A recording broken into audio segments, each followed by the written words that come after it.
Is it a mistake to lock down your characters, or do you want to keep your descendants fairly accessible? Now, what we're referring to is skill socketing, and where exactly would you land if you're free to play versus a spender? And what exactly is the gap? Okay. Now, I want to jump into this, and I've mentioned this in previous videos because a lot of you guys I see in the comment section on videos are just like, dude, wait a minute. What are you doing? How are you farming? How did you get to this point? Like, how much have you been playing? And I will say that there are some factors that are going to determine certain things, right? But I want to start off first with fundamentally what is the game seeming to intend for us to want to do, right? I notice other colleagues of mine, peers of mine, and other members of my community have noticed that what they are pushing us in is a singular direction. They want us to lock a character in, right? That's the simple answer. They want us to lock a character in, right? And this is why one of the first things that I really would like to see within the game is the ability to say, for example, you have like your, like I have my blast man build, right?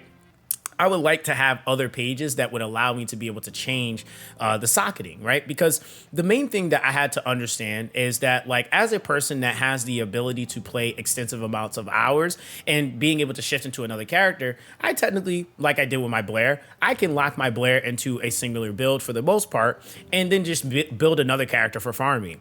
But I had to think about the casual, the average person that's trying to get into the game that still wants to enjoy it. They might not necessarily be able to do that right now. And so when we're looking at whether or not you should keep your character accessible or lock them down, there's a couple of different slots that you just won't lock, right? That's going to be the Transcendent slot normally, and it would also be one of your end slots. But you also have to make sure that, again, this is just something that you can't expect the average player to just understand, or even the casual, most casual or more casual, I should say, players to just know is whatever slot that you keep open, it has to be for very specific modules. That would be for like your icing on the cake mods. That's giving you a little bit of extra value for, say, scaling some of your damage. Or if you take that off, you might lose a little bit of your damage, but then you're able to now put an antibody on, right? So it's like you don't want to have that slot socketed, and then now you have this one slot, and it's like you're now not able to really put much there. That would make the most sense. And so ultimately, just even getting into like the big differences between someone that's locking down every socket versus someone that might have a couple not. And the big difference is that when you start looking at things such as min-maxing, I would argue that min-maxing is very relevant to what kind of player you are. And the bigger question is it necessary to min-max? I would say that it is not, but if you do, you're going to see a lot more of that higher scaling. Like, for example, me min-maxing my Blair has me hitting on something with no resistance, for example, 22 million, right? That's how high I can actually get that, which is kind of insane. But if we're looking at, say, for example, a casual person or somebody not even just casual, but they just play regularly, right? They're not maybe not doing it as extensive, because I'm almost, as for those that don't know, I'm pushing 300 plus hours, on my way to damn near 400 at this point, right? So there's some people that have put extensive amounts of time, and that's vastly going to change how your account's going to look versus someone else's. And so putting myself in the position of someone that might not be putting in nearly as much time. They might be doing 2 to 3 hours a day. They might be doing 2 to 3 hours a couple of days out of the week, right? Some people have kids, have work. A lot of you guys are adults, I would assume. I looked at my demographics, so I feel like with that being the case, a lot of players are still going to be struggling with trying to, get their characters where they want them. So once you go and you start locking your characters in for what would be more catered to min-maxing, you're now having your character, like I said, if you're only playing the one, you're locking them into, say, just bossing versus having them accessible to boss and farm. And the main thing is like, what are you really missing out on versus, say, like the super min-maxers? The big thing is like I said, with me extreme min-maxing, I'm hitting, like I said, close to like the 22. But if I somewhat took some of these things off and went for just to, say, spam my ability more, like I did the cooldown fireball build for my Blair, which I showcased you guys. You lose some damage, yes, but you're able to do more with the character. So I could technically still use that build to farm, right? And then like the big difference is like from 22 mil, you might drop down to like, say, 16 mil. Is that still a insane amount of damage? Absolutely. But I also think that that's a like kind of pay window that exists within the game. And part of like pay window is like pay slash time window, because there are some free to play players that are getting to these points, but they're also doing very specific things. And so with that understanding, you have to sit and actually dissect, well, okay, how much time do I have? What is, and being realistic to that part of your progression cycle.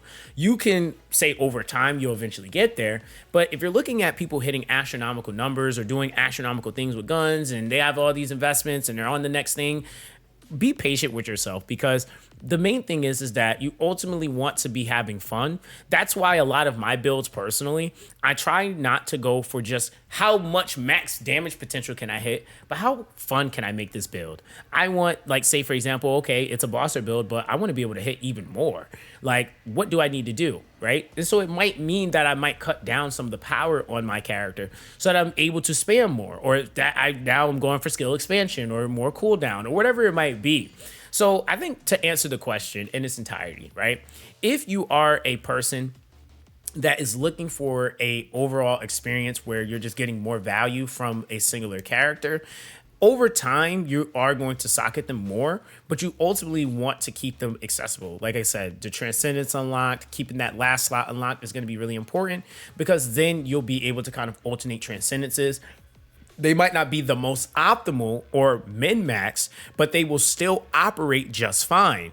And I feel like what's happening is that there's a standard that's being set that's not necessarily being said, but it's being shown, where players feel like they have to build a certain way, when in all actuality, guys, I implore you to build differently, build outside of. And there's a lot of you guys that I've met that are like, yeah, man, I took your build and I'm tweaking this on it. That's the best thing ever. I love hearing that. I love seeing that, because that for me is what I want. I want people to be able to take what I do and see if you can make it better. See if you can, find a way to make it even funner. But ultimately, I think that that's like one of the big things that we kind of have that exists within the game. And until you're at that point, you might not necessarily see it, because starting out early with socketing, it's a process. You socket one thing, you got to level again, max level, then you can socket again. Same thing with guns is, use the gun, get proficiency max, then socket it, then got to re-proficiency level it again. So it's an entire process. So again, guys, I hope that with this video, it kind of gives you that understanding that it is okay to have, things not be nearly as close as to someone else's, so that you're able to get more enjoyment out of the build, or not even just enjoyment, but just so that you're able to use the character for more. Because once you go into the point of starting to lock down everything, it will make it a little bit harder for you to alternate the character into another build. So I just want to kind of put that out there, because I know a lot of players are looking at it like, oh, I want to make this build and that build for this character. Well, you have to keep them accessible.